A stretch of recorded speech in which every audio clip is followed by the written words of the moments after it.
चलिए देखते हैं variation of viscosity with temperature.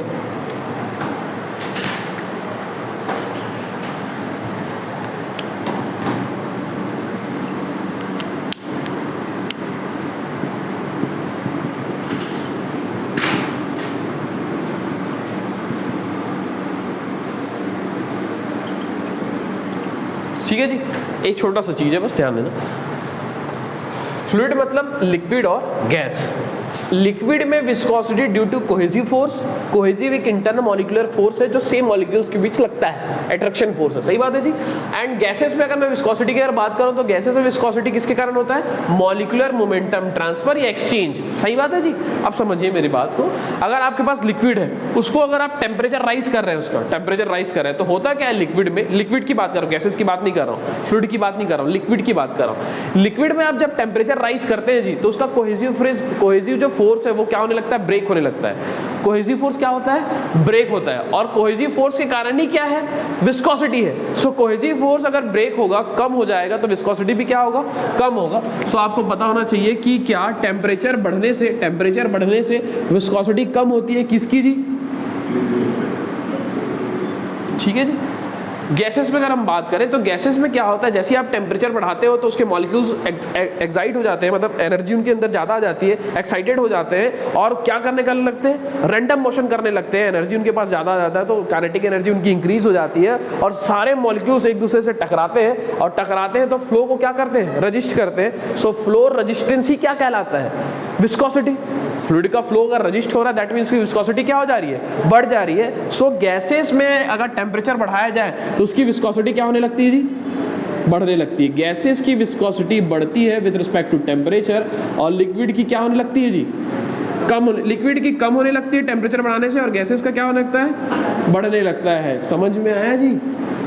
लिख लो इसको, लिखवा दो इसका डेफिनेशन, लिख लो, डेफिनेशन भी लिखो, इसका डेफिनेशन भी लिख लीजिए आप।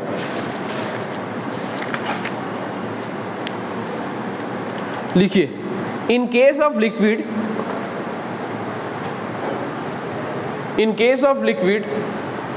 Intermolecular distance is small. Gas से कंपेयर कर रहा है मतलब वो।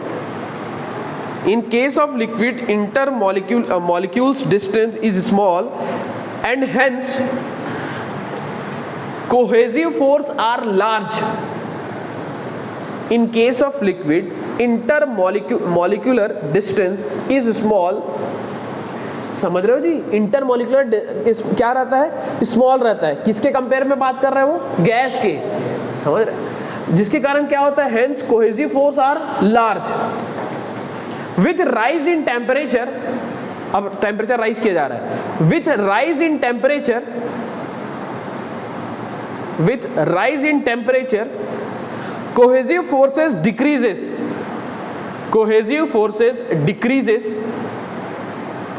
and hence resistance to the flow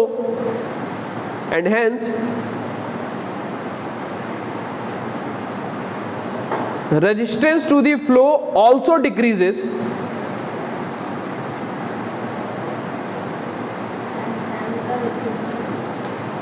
and hence resistance to the flow also decreases। सही बात है, कोहेसिव फोर्स ब्रेक हो जाएगा तो रेजिस्टेंस जो है फ्लो का वो डिक्रीज हो जाएगा। hence resistance to the flow also decreases। full stop। in case of liquid with rise in temperature, in case of liquid with rise in temperature, in case of liquid with rise in temperature, viscosity decreases।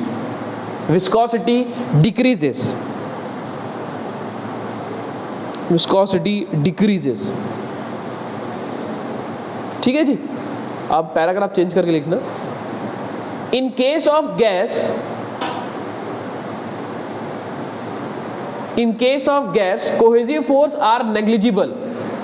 सही बात है, उनके molecular दूर दूर होते हैं। In case of gas cohesive force are negligible and with rise in temperature and with rise in temperature molecules disturbance increases.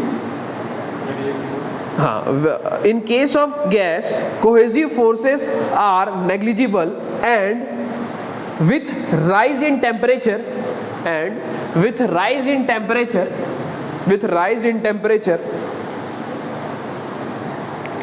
molecules disturbance increases.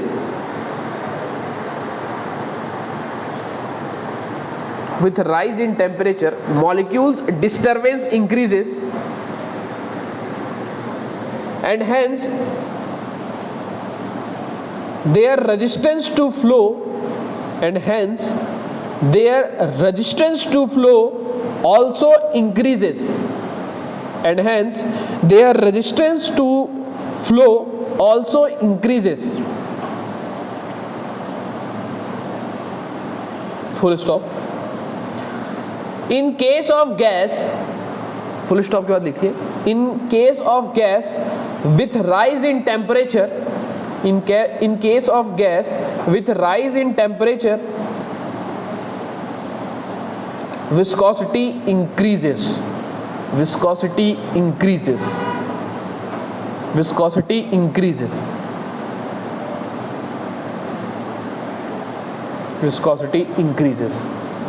ठीक है जी, ये आप बना लीजिए, ये डायग्राम बना लीजिए।